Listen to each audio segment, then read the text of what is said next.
De Fogón en Fogón y Radiofrecuencia 808 vuelve a estar acá en la editorial Fin de Siglo en Montevideo y estamos con Luis Garibaldi que va a presentar en la Feria del Libro, ¿no? La Feria del Libro el viernes 6. El viernes 6. Es un libro probablemente testimonial, porque lo tuyo básicamente, sos un hombre de la educación, un hombre que ha pensado en la educación, ¿verdad?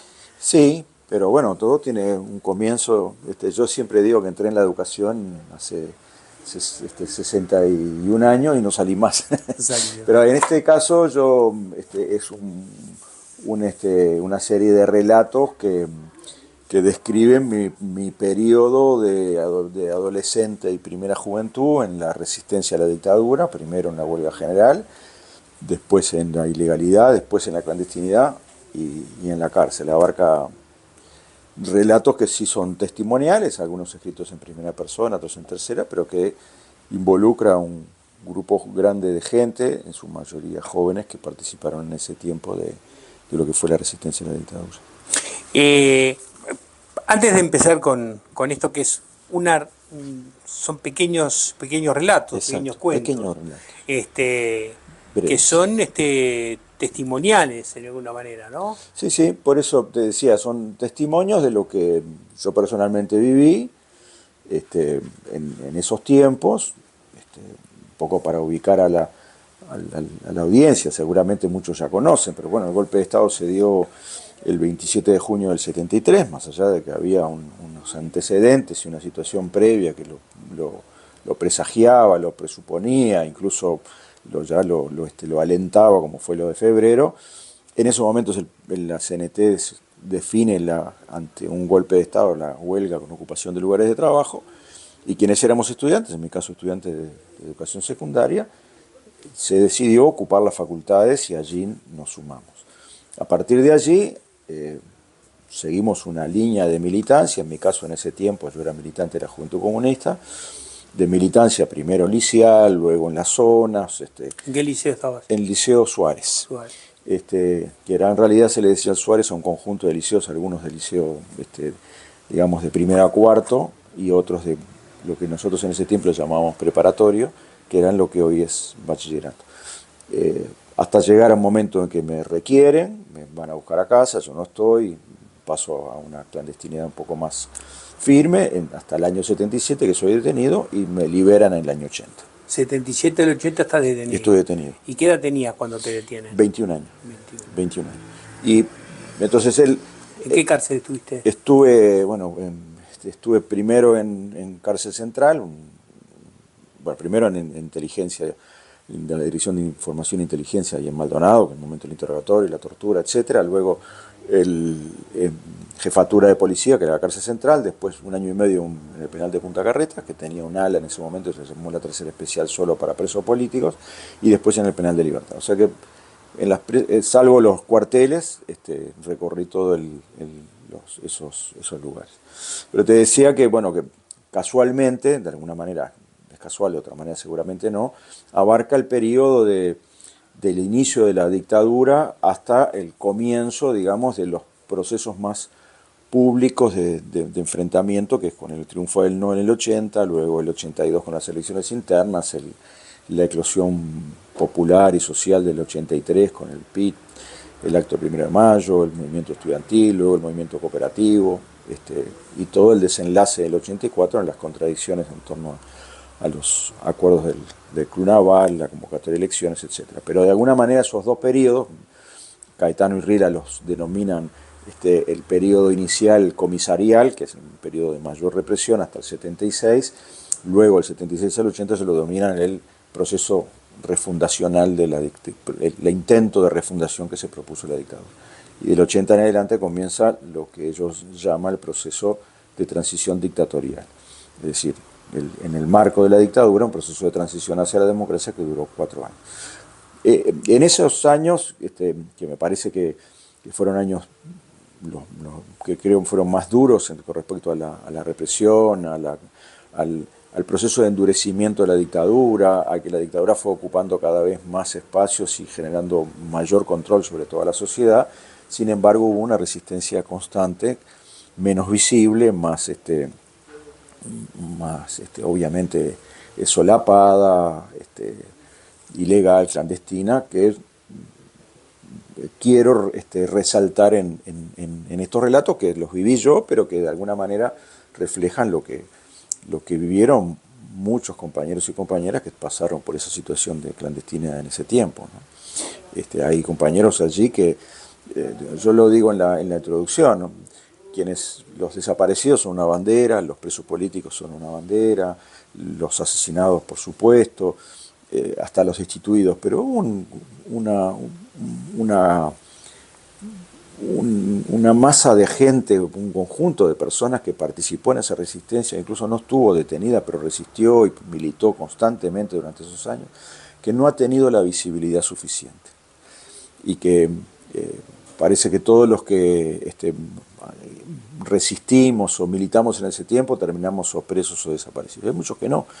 Y en broma en la cárcel a veces decimos, los vivos son los que están afuera. Los vivos, los vivos de viveza. Ah.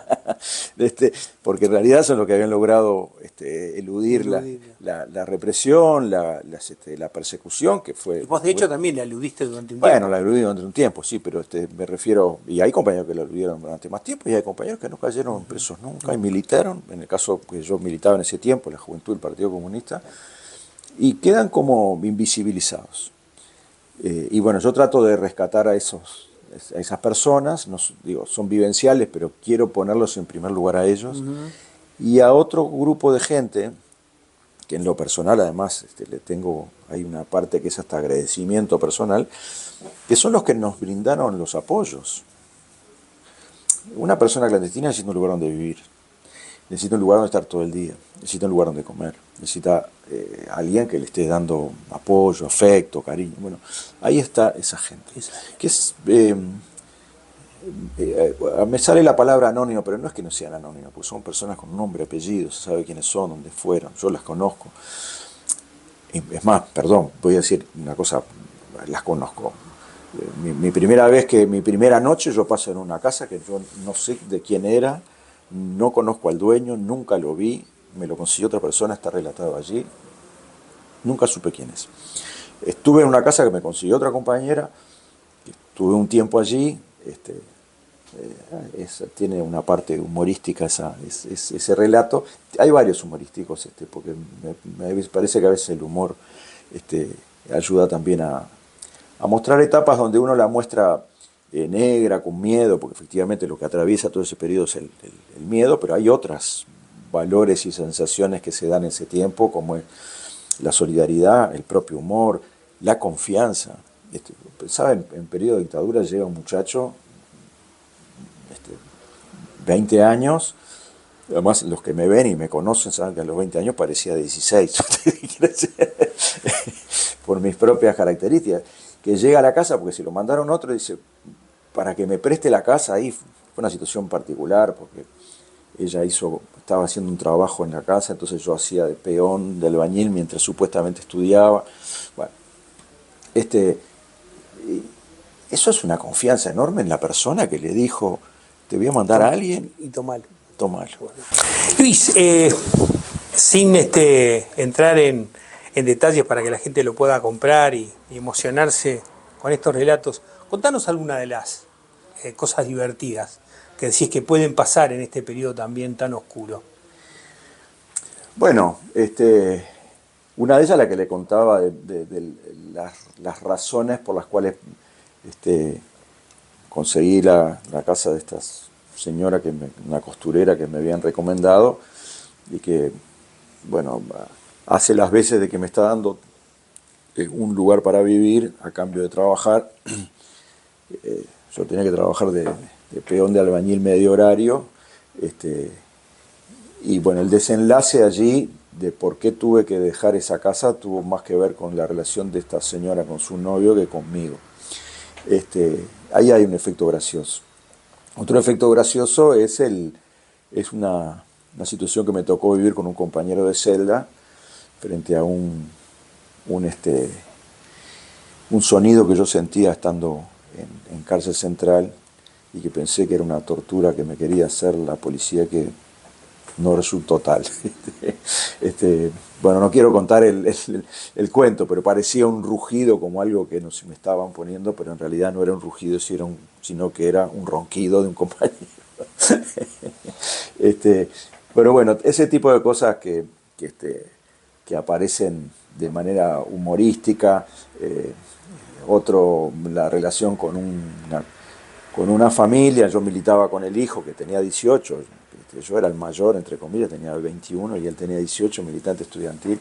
Iba a la casa a comer iba a la casa porque me reunía con él, era un lugar donde me quedaba, pero además me daban de comer. En una situación donde comer no era sencillo, había una señora ahí que hacía unas milanesas riquísimas y que en realidad la señora, cada vez que me veía venir, abría los ojos porque sabía que tenía que hacer el doble de milanesa. Porque eras muy comilón. Porque primero porque me gustan las milanesas, y segundo porque tenía 21 años, y tercero porque ese día comía milanesa, no sabía cuándo más iba a poder comer milanesa.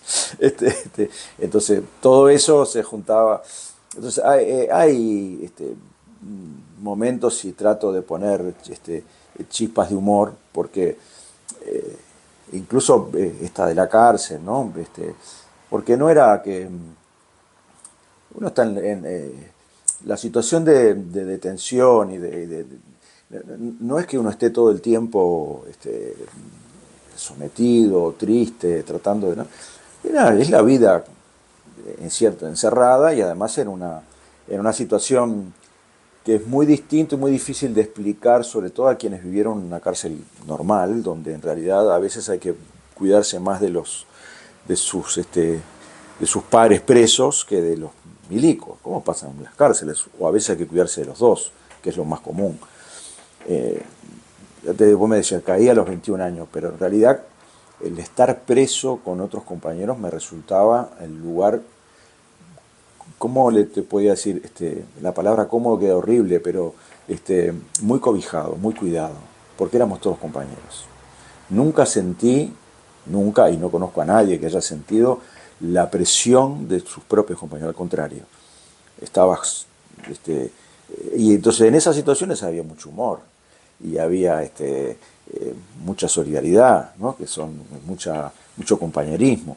E incluso independientemente, sobre todo en Punta Carretas, que me tocó estar 1 año y medio, hubo compañeros que estuvieron mucho más tiempo, donde todos los presos éramos con orígenes distintos. Había compañeros que venían del MLN, compañeros que venían de la ROE, compañeros que venían del GAO, compañeros que venían del FRT, compañeros, estaban los militares, había otros compañeros que habían caído por otro tipo de persecuciones culturales, por ejemplo. Me acuerdo que estaba Marra, que estaba preso por aquel famoso cuento del guardaespaldas. Pero había una idea de que todos estábamos en el mismo lugar y todos teníamos que cuidarnos. Entonces eso, por eso digo lo del humor que está presente. Y lo mismo pasaba en la resistencia, en la militancia.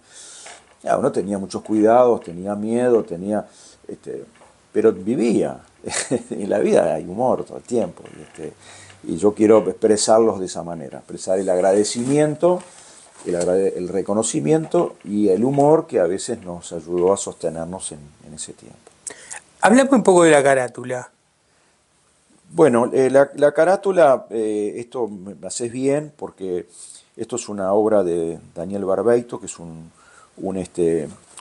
artista plástico uruguayo de Colonia, que a mí me gusta mucho.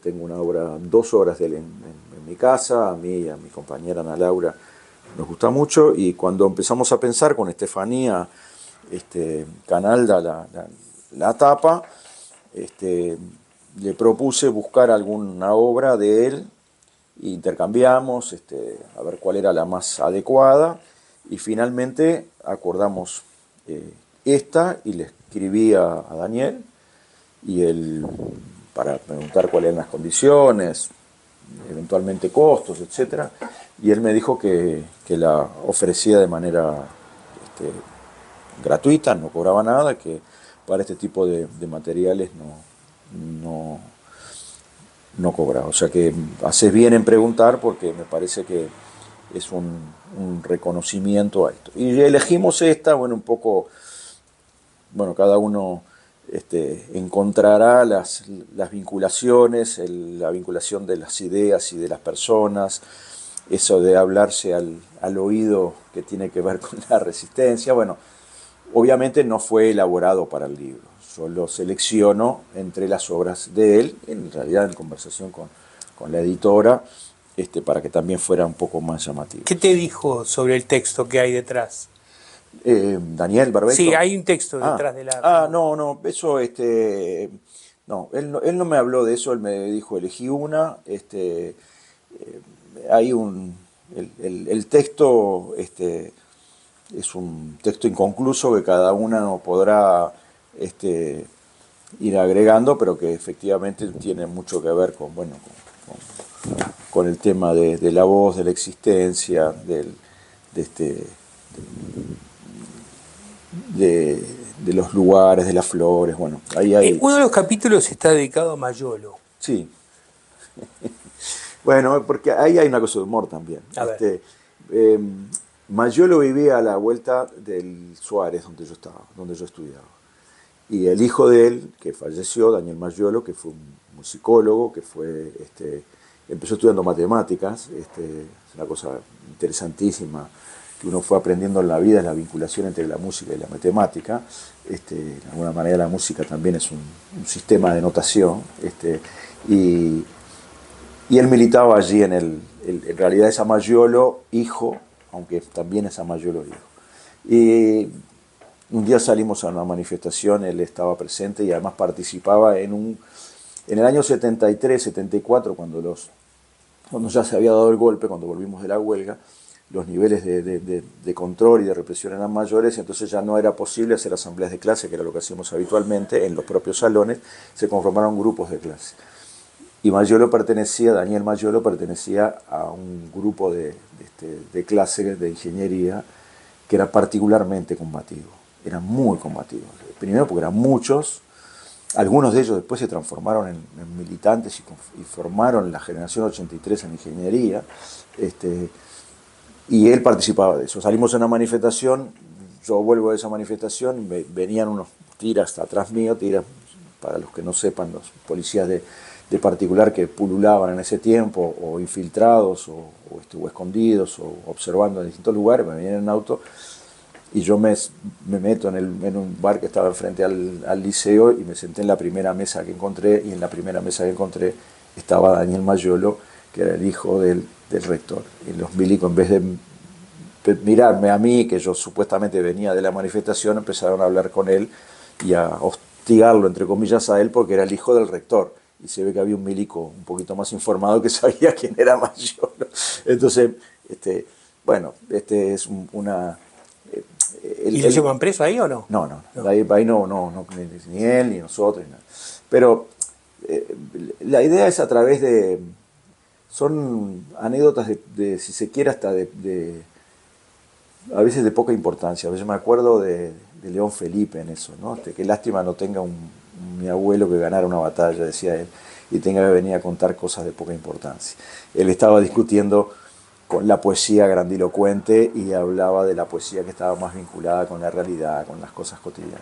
Me acuerdo de eso porque en realidad yo he escuchado, leído cosas mucho más grandilocuentes, importantes, que hicieron temblar a la dictadura, o que hicieron, que dejaron en falsa escuadra a la represión, a la policía, heroicas. Bueno, acá hay cosas, pequeñas cosas heroicas, porque tampoco hay que quitarle, al contrario. Hay un cuento de un grupo de estudiantes que en el año 76, desde adentro del liceo, descuelgan un cartel, en el año 76, ¿no? En un momento, diría, de los más duros, en los momentos más de mayor represión, por lo menos para la juventud del Partido Comunista fue así. Y eso es una cosa heroica. Hay un cuento que yo ya publiqué me lo seleccionó Crisol, la Asociación de Expresos y Presas Políticas, que está dedicado a una compañera mía de trabajo que tiene una actitud muy solidaria y de mucho coraje el momento que me van a buscar a mí. Pero son pequeñas anécdotas, pequeños sucesos. En algún momento pensé en ponerle historias mínimas al libro, porque son mínimas, pero yo creo que en esos pequeños gestos, en esas pequeñas situaciones, se expresa se expresan grandes sentimientos, grandes sensaciones, grandes luchas, grandes acciones. No todo se expresa en los hechos más relumbrantes, sino en miles de pequeñas historias. historias. Muchas gracias, Luis Garibaldi. Por favor, a las órdenes, y espero que sirva para, como tú dijiste, para emocionar. Si ya sirve para emocionar. Recordemos que se presenta el libro el viernes próximo, el viernes 6 de octubre, en el Salón Dorado de la Intendencia Municipal. ¿Y quién más dentro de la mesa? A las 18 horas. Claudio Invernici y Virginia Martínez. Dos personajes que garantizan la calidad de lo que estamos hablando, ¿no? Bueno, por lo menos garantizan la presentación. No, son dos personas que quiero mucho, que tuvimos además vinculaciones. Virginia Martínez estudiaba en el Liceo Suárez, por eso la invité y tuvimos... y después nos encontramos en el Penal de Libertad, ella visitando a su compañero, yo del otro lado, y nos volvimos a encontrar en el Ministerio de Educación y Cultura, ella directora del Canal 5, mejor dicho, de lo que era en ese momento Televisión Nacional del Uruguay, ahora Canal 5, y antes conocido por todos Canal 5, y yo en la Dirección de Educación. Así que tenemos... ¿Y a Invernici de dónde lo conoces? Bueno, Invernici lo conocí de la militancia política. Básicamente él también fue comunista en su momento, y en los momentos de la salida de la dictadura tuvimos ahí algunos momentos de encuentro social que nos hicieron, bueno, por lo menos querernos y respetarnos. Y Claudio además particularmente es una persona muy generosa y entrañable. Lo que dice en la contratapa lo demuestra. Muchas gracias. Gracias a ustedes.